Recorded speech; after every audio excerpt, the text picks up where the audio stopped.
90% chance of war. What really happens if the US attacks Iran? What if the world wakes up this weekend and oil is at $150? What if the United States strikes Iran?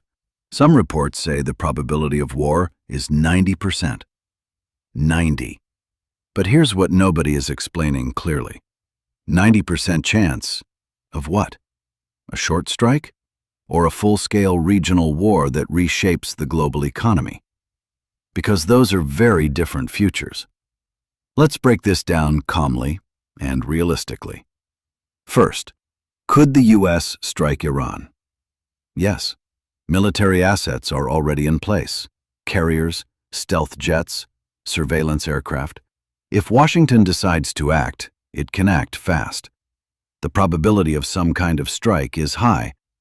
But a strike is not the same as a full regional war, and that distinction matters more than the headline. Here's the realistic probability model. Limited precision strikes lasting days, about 50%. A broader multi-week air campaign, around 25%. Full regional war with sustained escalation, closer to 20%. Diplomatic breakthrough, very low. So why isn't full-scale war the base case? Because war isn't just about missiles. It's about consequences. If conflict disrupts the Strait of Hormuz, roughly 20% of global oil flows through that corridor. Even a partial disruption could send crude toward $120. If escalation spirals, $150 is possible. And oil is not just a commodity. Oil is inflation. Inflation is interest rates. Interest rates are stock markets. And stock markets are political stability. The shock travels fast. Energy to inflation, to rates, to equities, to elections. That chain reaction is why escalation is dangerous. Now think about timing. The United States faces midterm elections in 2026. It is also hosting the largest World Cup in history. Short, decisive military action can rally public support, but prolonged high gasoline prices can destroy it. Voters don't vote on deterrence theory. They vote on what they pay at the pump. That's political math, and political math restrains escalation.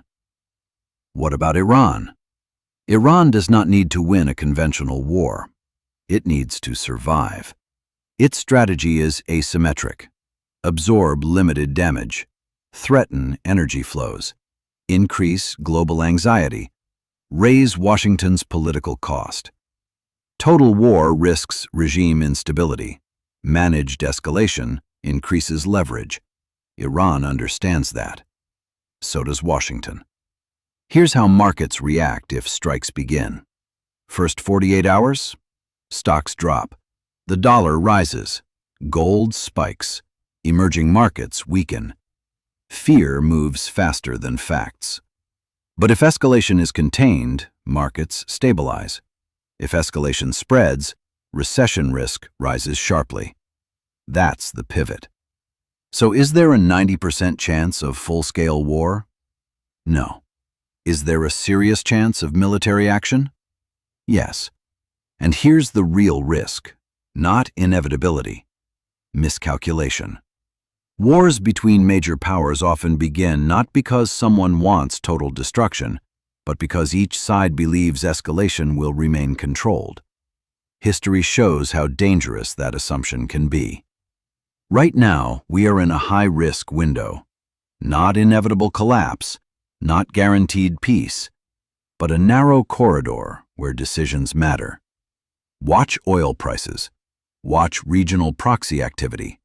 Watch political language. Because in geopolitics, markets price fear first and reality later. And sometimes, those two moments are separated by only hours. If you want deeper geopolitical breakdowns without panic or propaganda, follow. Because in a world this volatile, clarity is leverage.